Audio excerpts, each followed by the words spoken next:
اٹھتے بیٹھتے آتے جاتے استغفر اللہ ربی استغفر اللہ الذی لا الہ الا ہو الحی القیوم واتوب الیہ استغفر اللہ ربی من کل ذنب واتوب الیہ.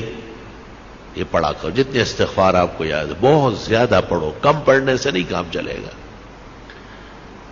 کیونکہ دنیا کی تمام تکلیفیں، رنج اور غم، صدمہ اور مصیبت، فتنہ اور پریشانی سورت انفال میں ہے، استغفار سے ختم ہو جائے گا. استغفار ہمیں کرنا چاہیے.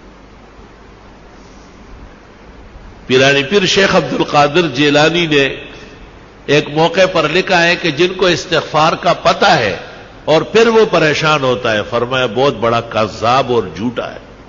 یہ تو خدا کا فیصلہ ہے کہ آپ استغفار کریں، میں پریشانیاں دور کروں. اب یہ کہ ہمیں محبت چاہیے، آرام چاہیے، عزت چاہیے، حلال دولت چاہیے، وقار چاہیے، حفاظت چاہیے، خدا تیری نصرت چاہیے، بندوں کے ہر شر فساد سے بچت چاہیے. اس کا ذکر اللہ نے سورۃ نوح میں کیا ہے 29ویں پارے میں کہ یہ بھی استغفار سے ہو. لے سارا کام استغفار سے ہو رہا.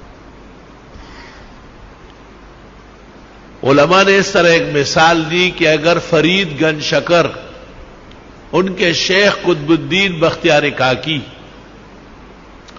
ان کے شیخ معین الدین چشتی اور ان کے شیخ عثمان ہارونی اور ان سے بھی بڑے شیخ عبد القادر جیلانی اور سید علی حجویری داتا گنج بخش اور حسن بصری اور علی مرتضی اور چاروں مقرب ملائک، ان سے بھی آپ وظیفہ مانگے. استغفار سے بڑھ کر کوئی وظیفہ نہیں دے. سب کا اتفاق استغفار پر ہوا. استغفر اللہ ربی من کل ذنب واتوب الیہ استغفر اللہ الذی لا الہ الا هو الحی القیوم واتوب الیہ.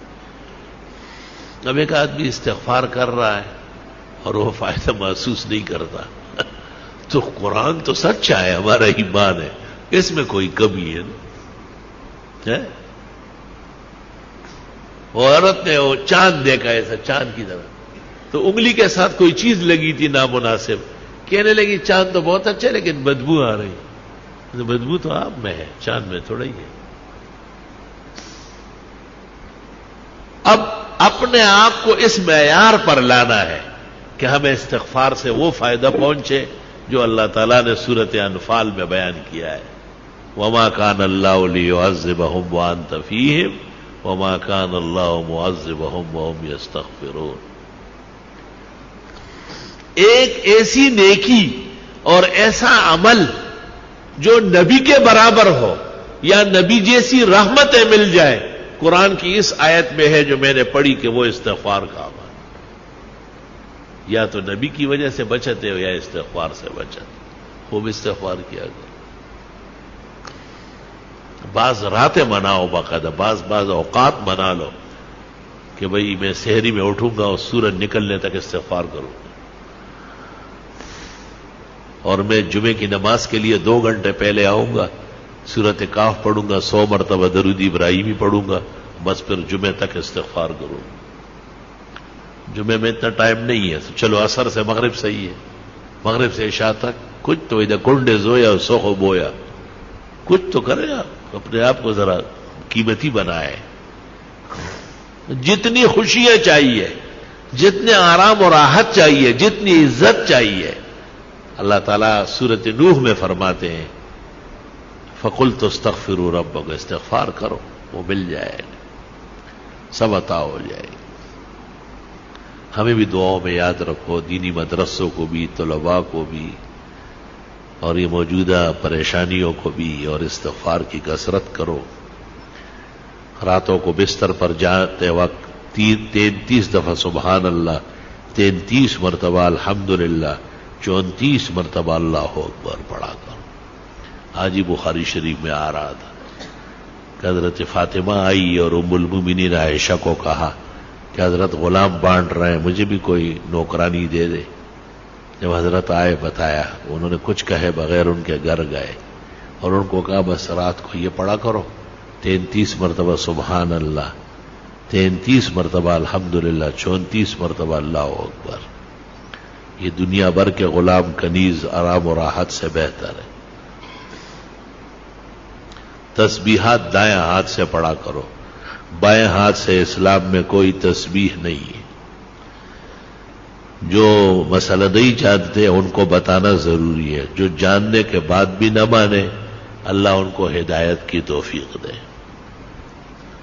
آپ کا کام اور ہمارا کام خیر آگے بڑھانا ہے، خیر منوانا ہماری ذمہ داری نہیں ہے. اللہ نے نبی کو کہا ہے انما علیک البلاغ وعلینا الحساب، آپ پہنچائیں، حساب میں خود کروں. تسبیحات جس طرح نمازوں کے بعد ہے اس سے زیادہ ضروری رات کو سوتے وقت ہے. بہتر ہے کہ باوضو ہو، بہتر ہے کہ پاک کپڑے پاک جسم ہو، بہتر ہے کہ بستر بھی صاف ستھرا پاک ہو، سفید پاک چادر بچھاؤ اس پر.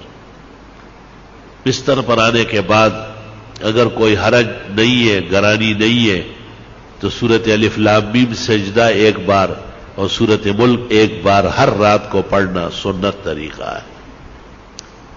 قیامت کے دن شفاعت آسانی سے نصیب ہو جائے گی. قیامت کے دن کی تپش نہیں دیکھے گا، محسوس بھی نہیں کرے گا. لوگوں سے پوچھے گا کہ وہ قیامت کہاں ہے، وہ تکلیف کدھر ہے. فرشتے کہیں گے چل چل الف لام میم سجدہ اور سورہ ملک جو پڑھتے ہیں ان کو نہ قبر میں عذاب ہوتا ہے نہ میدان حشر میں ہوتا ہے. یا رب تیری کتنی عنایات و احسانات.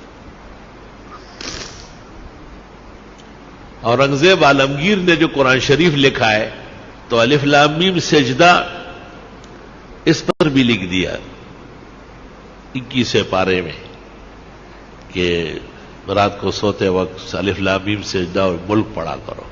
پھر 29 پارے میں جب سورت ملک آئی پھر لکھنے لگا تو کاتبان جو بیٹھے تھے انہوں نے کہا حضرت یہ لکھ چکے ہیں وہاں. آرام سے رہو. وہ الف لام میم سجدے پر لکھا، یہ سورت ملک پر لکھا.